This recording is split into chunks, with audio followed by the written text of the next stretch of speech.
Bayan! Espesyal na naman, makakasama nating celebrity guest star patroller ngayong gabi. Siya po ang nagpapatibok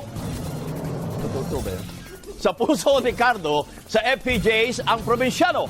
At ngayon, bibida rin sa inaabangang pelikula na Para sa Broken Hearted. Mga kabayang kapamilya, Miss Yasi Pressman! Yay! Maraming salamat, kabayan, at good evening mga kapamilya! Dalawang tulog na lang at mapapanood na ang biggest and brightest event sa showbiz, ang ABS-CBN Ball. Kaya ang mga paborito ninyong leading men, ipinasilip ang kanilang magiging porma sa red carpet. Nagpapatrol, MJ Felipe. Lodi at ibang klase.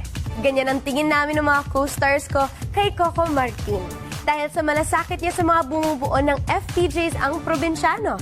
At ang nireveal ni Coco, nakakakuha siya ng gabay kay The King.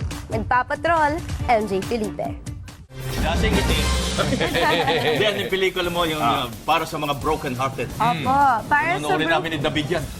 Sige. Okay, sige. Ayan po ang Para sa Broken Hearted. Ito po ang libro based on the best-selling novel Marcelo Santos III.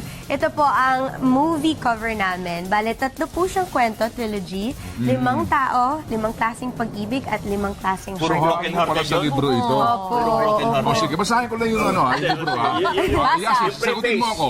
Kapag ba, eto ha, nakasulat dito, kapag ba nagkatuluyan kayo ng taong mahal mo, happy ending na yon? Hindi pa? Happy news! Hindi pa? Ito. Sige, ang sagot mo, pagbalik mo na. Mahabang journey pa po. Salamat, Yasi. Salamat. Thank you, Yasi. Yan ang mga balitang Balik ka nakalap ulit bukas, ha? sa aming mas malawak na pagpapatrol. Tuloy natin Huwag kang kwento. magsawa. Oo nga eh.